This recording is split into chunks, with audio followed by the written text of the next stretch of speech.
સુરત એરપોર્ટના રૂપે ગુજરાતને ત્રીજું ઇન્ટરનેશનલ એરપોર્ટ મળ્યું છે. સુરત એરપોર્ટ પરથી ઇન્ટરનેશનલ ઉડાનો પણ શરૂ થઈ ગઈ છે. ત્યારે હવે સરકારી ગેજેટમાં પણ સુરત એરપોર્ટને ઇન્ટરનેશનલ એરપોર્ટ તરીકે જાહેર કરવામાં આવ્યું છે.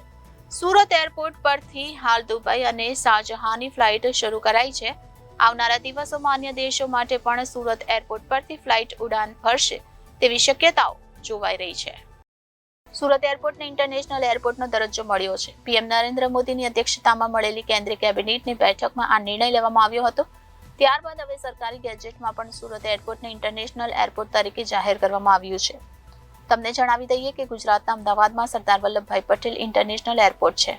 આ એરપોર્ટ ગાંધીનગર અને અમદાવાદ બંનેમાં આવેલું છે. આ ઉપરાંત રાજકોટમાં આંતરરાષ્ટ્રીય એરપોર્ટ પણ છે. ધોલેરામાં ઇન્ટરનેશનલ એરપોર્ટ બની રહ્યું છે. ત્યારે હવે સુરત પણ ઇન્ટરનેશનલ કક્ષાએ ઉડાન ભરી ચૂક્યું છે. મહત્વપૂર્ણ છે કે 17 ડિસેમ્બરે વડાપ્રધાન નરેન્દ્ર મોદી સુરત ડાયમંડ બુર્સ અને સુરત એરપોર્ટના નવા ટર્મિનલનું ઉદ્ઘાટન કરવા સુરત આવ્યા હતા. તે સમયે તેમણે પોતાના સંબોધનમાં જણાવ્યું હતું કે આજે સુરતની જનતા અને અહીંના વેપારીઓ અને ઉદ્યોગપતિઓને વધુ બે ભેટ મળી છે.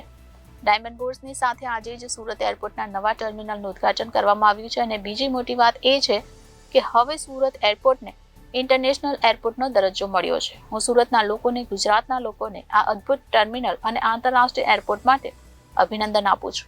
નમસ્કાર. આજે સૌ સુરતવાસીઓ અને આપણા સૌ તરફથી દેશના વિઝનરી પ્રધાનમંત્રી શ્રી નરેન્દ્રભાઈ મોદીજીનો ખૂબ ખૂબ ધન્યવાદ.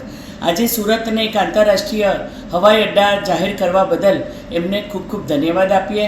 અને સુરત એવું શહેર છે કે જે દુનિયાની સૌથી ઝડપથી વિકસતું ધબકતું શહેર છે.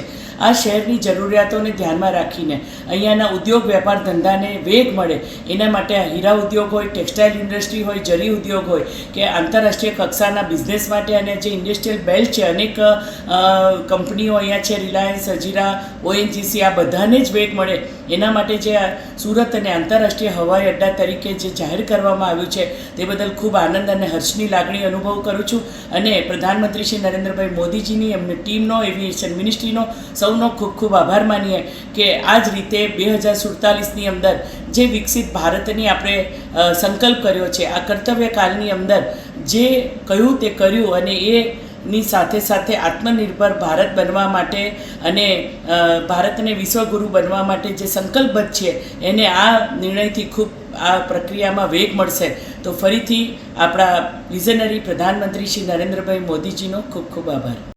Reporter Arvind Rathod, Janadesh news, Surat.